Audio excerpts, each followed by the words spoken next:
Hello guys, welcome to electrical absorber. Guys, आज हम discuss करेंगे डीसी मोटर। डीसी मोटर के बारे में आज हम डिस्कस करेंगे कि बेसिकली डीसी मोटर क्या होता है, कितने टाइप्स की होती हैं, क्या क्या इनके एप्लीकेशन हैं, और फाइनली लास्ट में हम इनका देखेंगे speed control of DC Motors. तो सबसे पहले हमारे पास यहाँ पर है डीसी मोटर के बारे में कि डीसी मोटर क्या होती है, तो इसको हम डिस्कस करते हैं। डीसी मोटर के बारे में अगर मैं बात करूं तो डीसी मोटर क्या होती है आपकी। डीसी मोटर इज ये डायरेक्ट करंट मोटर जो क्या करती है, इलेक्ट्रिकल एनर्जी को मैकेनिकल एनर्जी में कन्वर्ट करती है। ध्यान रखना गाइस, इलेक्ट्रिकल एनर्जी को मैकेनिकल एनर्जी में कन्वर्ट करती है।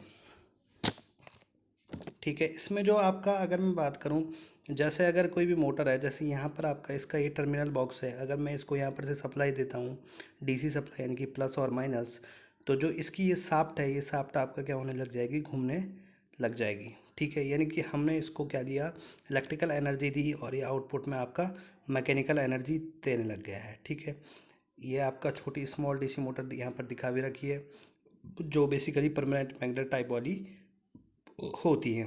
ओके, और अगर मैं यहाँ पर डिस्कस करूँगा उसके बाद कि और इसके बारे में लिखा है कि ए डायरेक्ट करंट यानी कि DC motor is a fairly simple electric motors that uses electricity and a magnetic field to produce torque. यानी कि प्रोड्यूस टॉर्क यानी कि सबसे पहले अगर हम बात करें, अगर हम मैकेनिकल एनर्जी आउटपुट में ले रहे हैं, रोटेशन एनर्जी ले रहे हैं, तो उसके लिए हमें क्या चाहिए होती है, यहाँ पर इलेक्ट्रिसिटी चाहिए होती है, और दूसरा मैग्नेटिक फील्ड चाहिए होता है, जिससे कि ये कारण एक मैग्नेटिक फील्ड का जो टॉर्क डेवलप हो सके, और वही टॉर्क आपका मोटर को घुमा सके। ठीक है, which turns the rotor and hints give mechanical work. Okay, ये आपका यहाँ पर दिखा भी रखी है मोटर, ये टर्मिनल बॉक्स दिखा रखा है यहाँ पर। इसकी ये शाफ्ट है, ये बाहर का इसका कास्ट आयरन का जो फ्रेम बना होता है। ठीक है, और ये इसमें अंदर की शाफ्ट दिखा रखी है। ओके, आगे नेक्स्ट स्लाइड हम डिस्कस करते हैं। नेक्स्ट स्लाइड में बेसिकली यहाँ पर कंस्ट्रक्शन दिखा रखा है कि बेसिकली कैसे कैसे इसका कंस्ट्रक्शन होता है। अगर मैं बात करूँ यहाँ पर, तो यहाँ पर सबसे पहले हमारे पास क्या दिखा रखा है कि ये जो आपका एक पूरा बाहर का जो फ्रेम दिखा रखा है। ठीक है, और ये आपका एक स्टैंड करने के लिए जो मोटर में रहता है। ठीक है, यहाँ पर आपको दिख रहा होगा सबसे बाहर जो ये पोल है, ये आपका जो दिख रहे होंगे, ये आपके क्या हैं, पोल हैं, जिसमें आपको ये संट पोल दिखा रहे हैं। ठीक है, और इसमें आपका वाइंडिंग लपेटी हुई है। ठीक है, और ये वाइंडिंग आपका इंटरलिंकली एक पोल से दूसरे पोल से कनेक्टेड है सारी। ठीक है, और फिर यहाँ पर से मैं पॉजिटिव और नेगेटिव सप्लाई यहाँ पर दे रहा हूँ। ठीक है, यहाँ पर आपका पॉजिटिव और नेगेटिव सप्लाई देने के लिए यहाँ पर आपका इसमें कम्यूटेटर लगा है अंदर। ठीक है, और ये बाहर आपका आर्मेचर है, जिसमें आर्मेचर वाइंडिंग लपेटी हुई है, आर्मेचर कंडक्टर्स हैं इसमें। ठीक है, और यहाँ पर आपको एक चीज़ और दिख रही होगी, यहाँ पर है आपका इंटरपोल। ठीक है, इंटरपोल जो सीरीज में कनेक्शन होता है जिसका आर्मेचर वाइंडिंग के साथ। और बेसिकली इंटरपोल का हम यूज इसलिए करते हैं ताकि आर्मेचर में जो अनदर लॉसेस होते हैं, जैसे आर्मेचर रिएक्शन होती है या हार्मोनिक्स, इन चीज़ों को कंट्रोल करने के लिए हम इंटरपोल वाइंडिंग का यूज करते हैं, इंटरपोल का यूज करते हैं, जो बेसिकली नैरो होते हैं, नैरो शेप्ड होते हैं ऐसे कर, और इनमें वाइंडिंग आपकी करी होती है, और इनका कनेक्शन सीरीज में होता है आर्मेचर वाइंडिंग के साथ। ओके, ये आपका यहाँ पर जो ये पोल शो है, आगे से जो ये पोल होता है, जैसे ये पोल है तो इसका जो आगे वाला एरिया होता है, ठीक है, ये आपका पोल शो कहलाता है। ओके, तो ये बेसिकली आपका यहाँ पर इसका कंस्ट्रक्शन दिखा रखा है।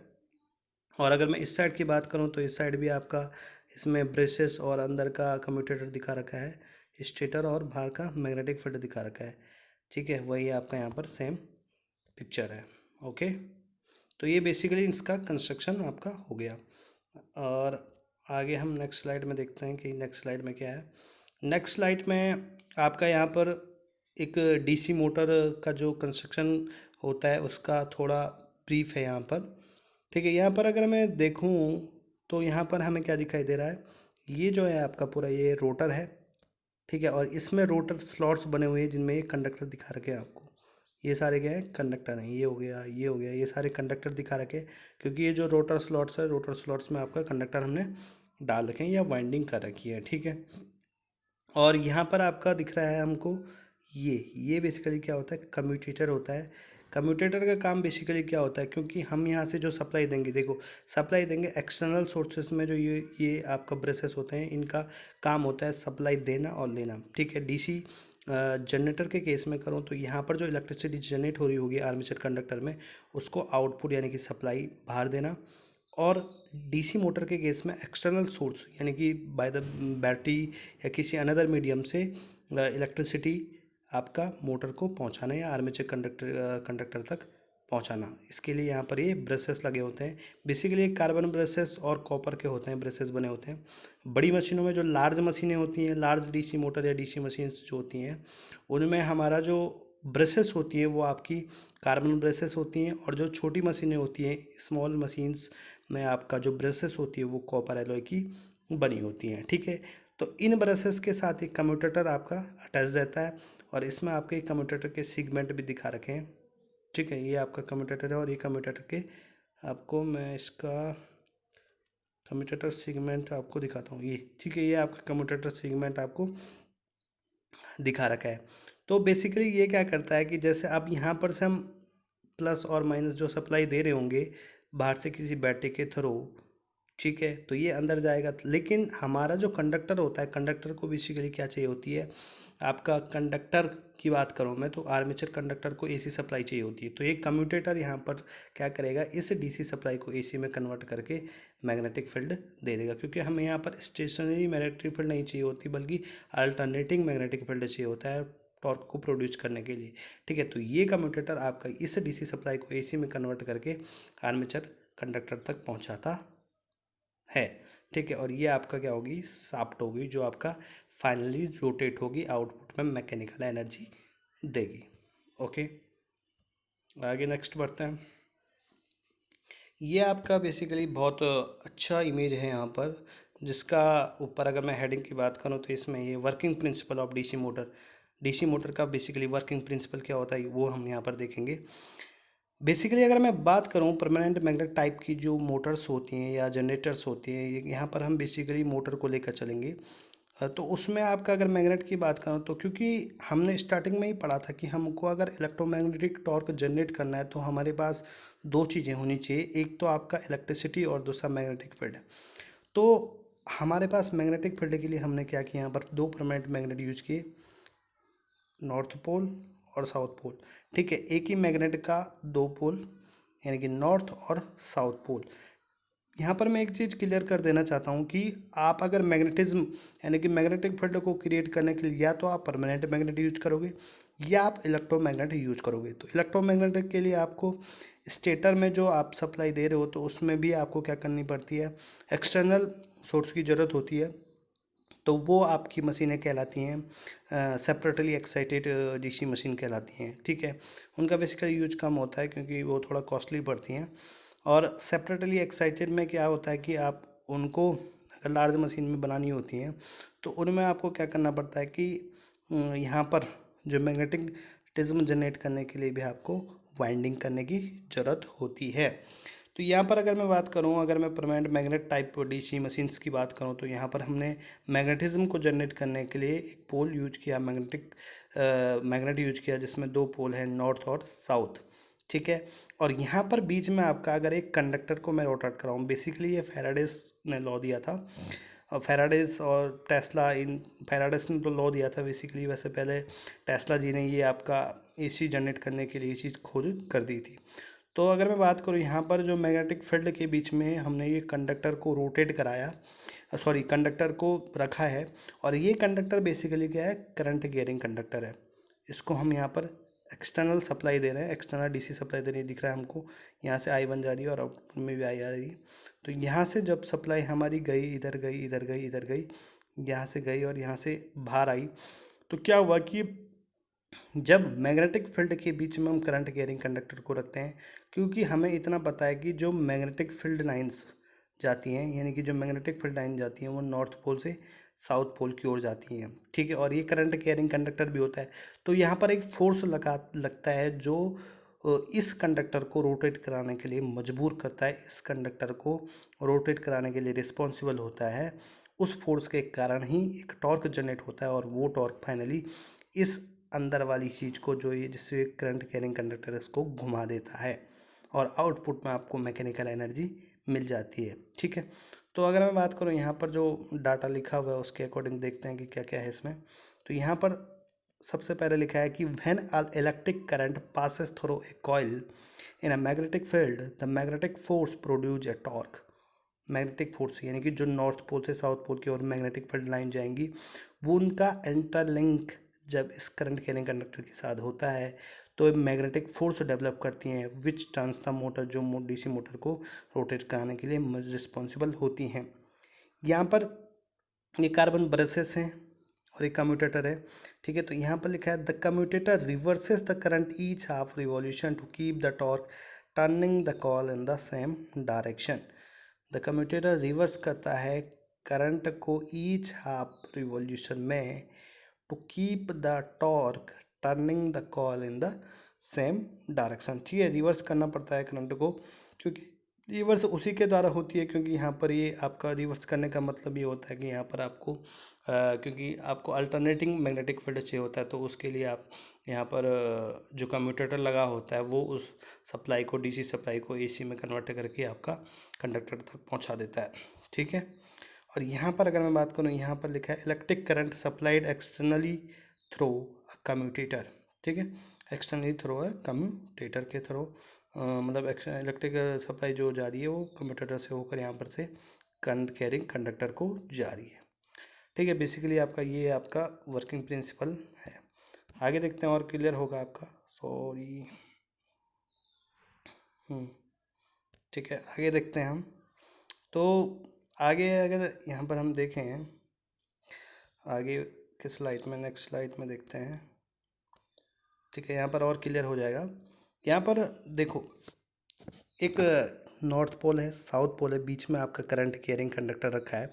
तो क्या होता है कि क्योंकि एक अल्टरनेटिंग करंट होती है, यहाँ से डीसी सप्लाई देते हैं, लेकिन यहाँ से जो ये करंट है अल्टरनेटिंग हो जाती है डायरेक्शन अपनी एक पर्टिकुलर साइकिल के बाद। यानी कि अगर मैं ये बात करूँ, क्योंकि ये पॉजिटिव साइकिल है, ये रिवर्स साइकिल है, तो आफ्टर ईच साइकिल क्या होने लग जाती है, डायरेक्शन आपकी चेंज होने लग जाती है, जिसके कारण क्या होता है कि एक साइड, एक कंडक्टर में एक बार तो एक कंडक्टर के एक साइड ऊपर को टॉर्क लगता है और दूसरी साइड आपका नीचे को टॉर्क लगता है। सपोज करो ये कॉयल है, तो कॉयल के एक साइड टॉर्क ऊपर को लग रहा है, जिसके दूसरी साइड नीचे को लग रहा है, तो फाइनली ये आपका एक इलेक्ट्रोमैग्नेटिक टॉर्क ऐसे कर जनरेट हो जाता है, जिसके कारण ये कॉयल आपका ऐसे घूमने लग जाएगी, ठीक है। एक क्लॉकवाइज डायरेक्शन में यहाँ पर कॉयल घूमने लग जाएगी, ठीक है।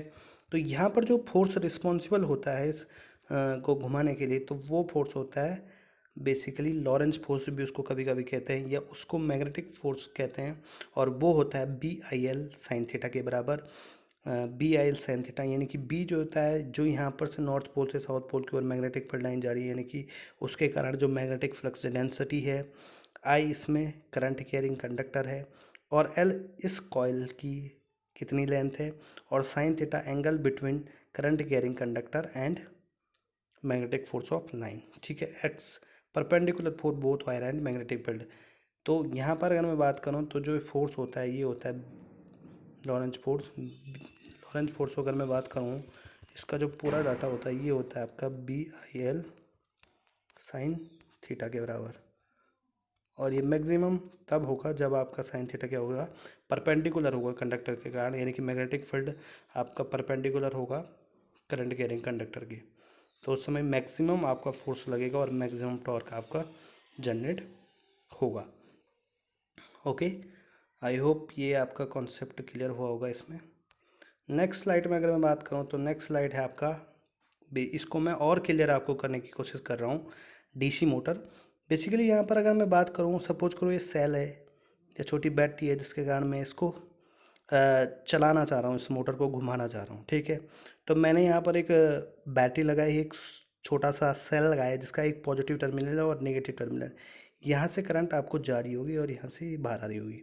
ठीक है, यहाँ से अगर मैंने करंट भेजी तो ये क्या करेगा, जो ये कम्यूटेटर है, ये आपका कम्यूटेटर का सेगमेंट है ये वाला, और ये आपका ब्रशेस हो गया है, कार्बन ब्रशेस। तो ये करंट की डायरेक्शन को यहाँ से रिवर्स करता रह जाएगा, जिसके कारण एक बार करंट की डायरेक्शन ऐसी होगी और दूसरी बार करंट की डायरेक्शन अपोजिट होगी, जिसके कारण एक इसमें आपका टॉर्क जनरेट होता है। ठीक है, और ये आपका नॉर्थ पोल और साउथ पोल है, यहाँ से नॉर्थ से साउथ की तरफ क्या जा रहे हैं, मैग्नेटिक पल्स ऑफ लाइन जा रही है।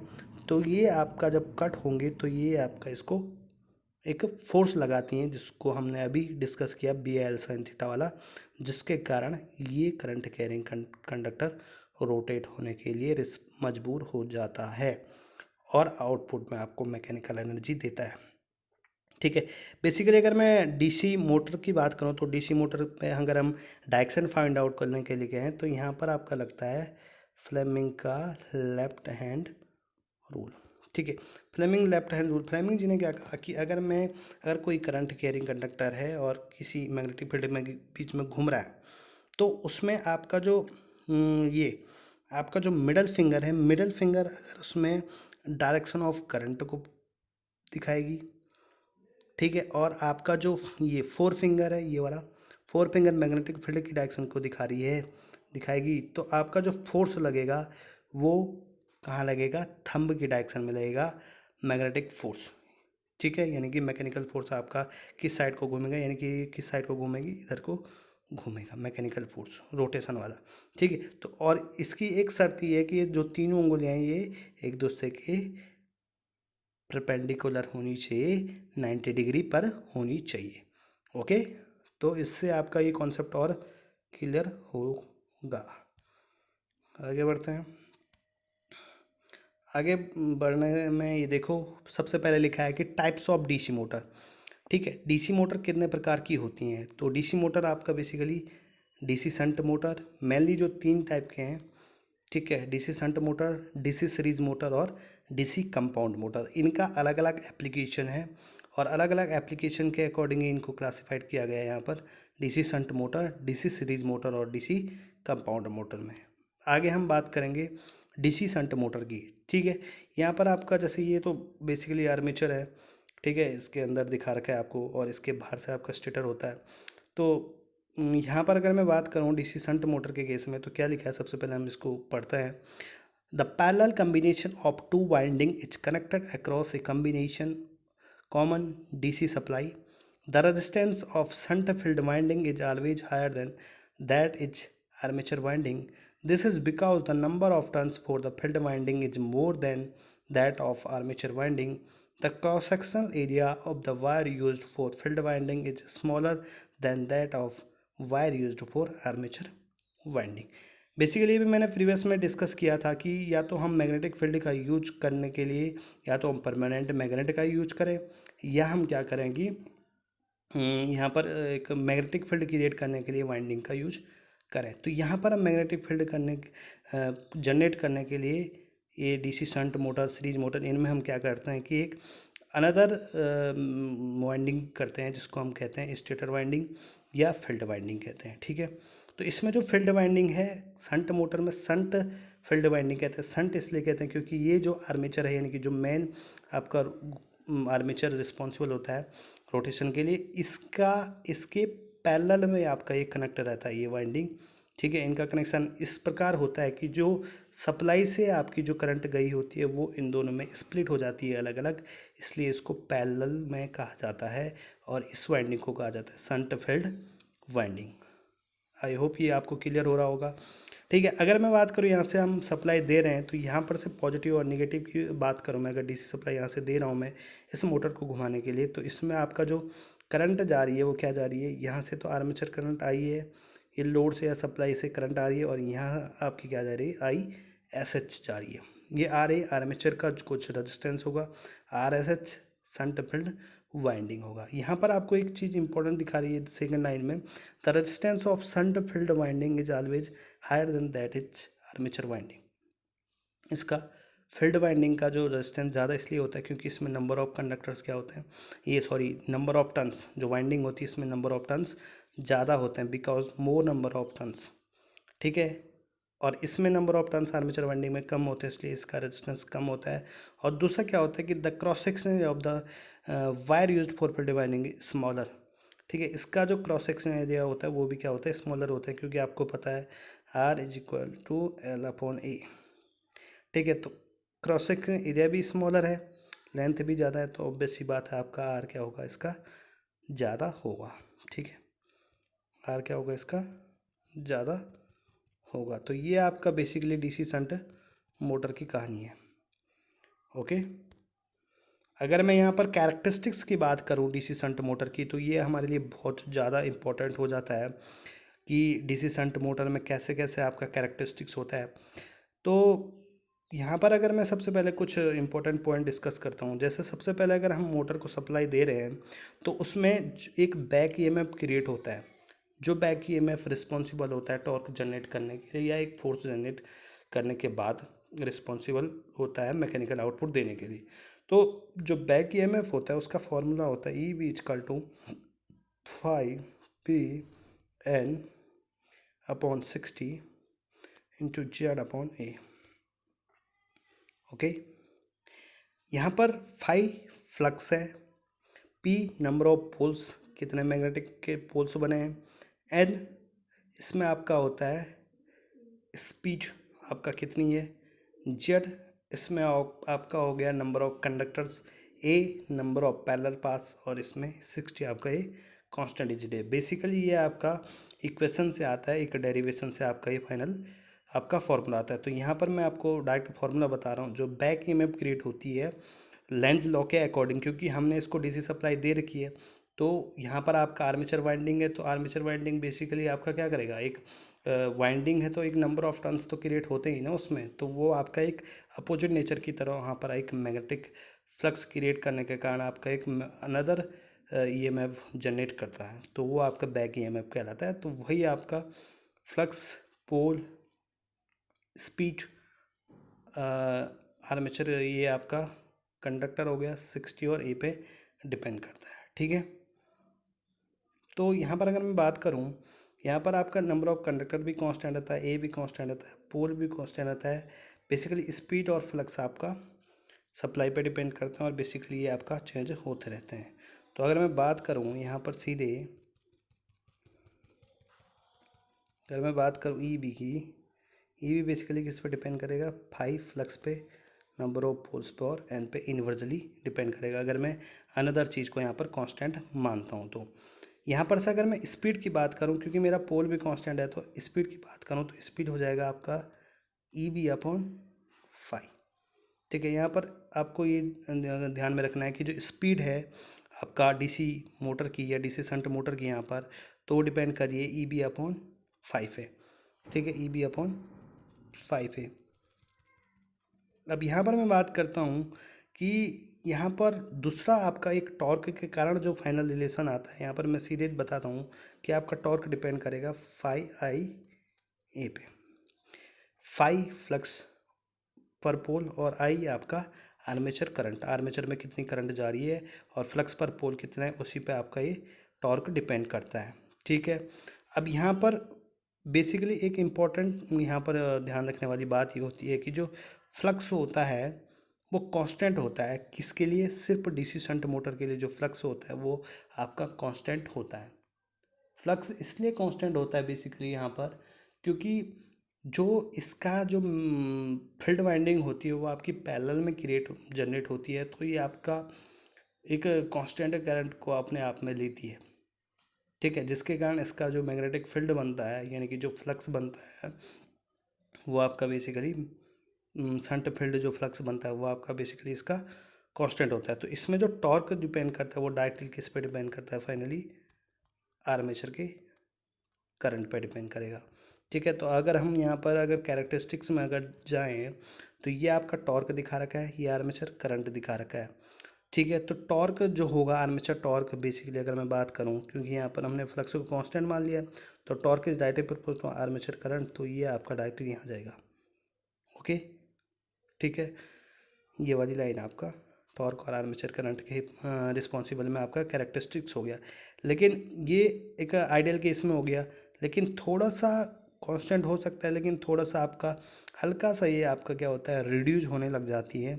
ठीक है, यानी कि आपका जिस समय अगर मैं बात करूँ यहाँ पर टॉर्क आपका जीरो है, यहाँ पर ये सॉरी आर्मेचर करंट अगर मैं बात करूँ कुछ है, आर्मेचर करंट की वैल्यू की टॉर्क जीरो है। ठीक है, लेकिन वहाँ पर कौन सी कंडीशन में आ रहा है वो आपका साफ्ट टॉर्क। ठीक है, साफ्ट टॉर्क थोड़ा सा रिलीज, थोड़ा सा स्लाइड आपका इधर को आ जाता है, राइट साइड को शिफ्ट हो जाता है, क्योंकि वहाँ पर अंदर इंटरनल लॉसेस के कारण आपका ऐसा होता है।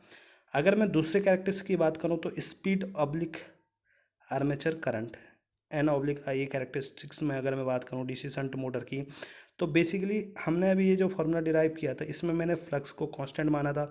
तो N is directly proportional to E B, और ई बी आपका होता है V minus I A R A, V T minus I A R A, V T यानी कि जो टर्मिनल वोल्टेज हो गया, और आई ए आर ए यानी कि आर्मेचर में जो ड्रॉप हो गया। ठीक है, तो उस पर डिपेंड करता है। तो ये भी आपका एक बेसिकली कांस्टेंट नेचर में होता है जब तक आपने अदर फिनोमेना चेंज नहीं किए। तो यहाँ पर आपका अगर मैं आइडियली की बात करूँ तो यहाँ पर इसका जो स्पीड होती है अप्रोक्सीमेटली कांस्टेंट होती है, यानी कि कांस्टेंट स्पीड मोटर कहा जाता है डीसी शंट मोटर को, क्योंकि उसका जो फ्लक्स कांस्टेंट होता है, और ई भी आपका अप्रोक्सीमेट कांस्टेंट माना जा सकता है जब तक आपने स्पीड या अनदर चीज़ आपने चेंज नहीं करी, तब तक उसमें जो बैक ईएमएफ है वही प्रोड्यूस होगा। और आइडियल केस में क्योंकि यहाँ पर आपका अनदर चीज़ें ड्रॉप होती हैं, आपका आर्मेचर रिएक्शन होता है, वो अनदर फिनोमेना हम नेक्स्ट पार्ट में डिस्कस करेंगे। आर्मेचर रिएक्शन होता है, आर्मेचर रेजिस्टेंस, और इन चीज़ों के कारण थोड़ा सा ड्रॉप हो जाता है, जिसके कारण स्लाइटली लोड बढ़ने के साथ साथ धीरे धीरे आपकी स्लाइटली रिड्यूज आपकी स्पीड इसकी होती है डीसी शंट मोटर की। ओके, और यहाँ पर आपका एक और है जो लास्ट है, स्पीड टॉर्क कैरेक्टरिस्टिक्स की बात करूँ मैं, तो हमने यहाँ पर देखा कि स्पीड और टॉर्क में क्या संबंध है। टॉर्क आपका फाई ए के डायरेक्टली प्रोपोर्शनल है, और स्पीड आपका क्या है, मतलब टॉर्क में बात करूँ तो टॉर्क आपका डायरेक्टली फाई आई ए पे डिपेंड कर रहा है, और स्पीड आपका इन्वर्स, यानी कि टॉर्क और स्पीड में इन्वर्जल वाला रिलेशन है। तो यहाँ पर आपको दिख रहा है ये आपका इन्वर्स रिलेशनशिप यहाँ पर दिखा रखा है। ओके, तो बेसिकली ये आपका डीसी आपका शंट मोटर है। आज हम यहाँ तक डिस्कस करेंगे, और इससे आगे हम नेक्स्ट स्लाइड में डिस्कस करेंगे। ओके, नेक्स्ट डे डिस्कस करेंगे। तो बेसिकली आपका हमने आज यहाँ तक डिस्कस किया है तो डीसी शंट मोटर के बारे में। बेसिकली एक कांस्टेंट स्पीड मोटर होती है, इसलिए इसका जो वर्किंग है एप्लीकेशन, वो भी आपका कांस्टेंट एप्लीकेशन में ही इसका यूज किया जाता है। Okay guys, thanks for watching. Please like, share and subscribe my channel. Okay, thanks guys.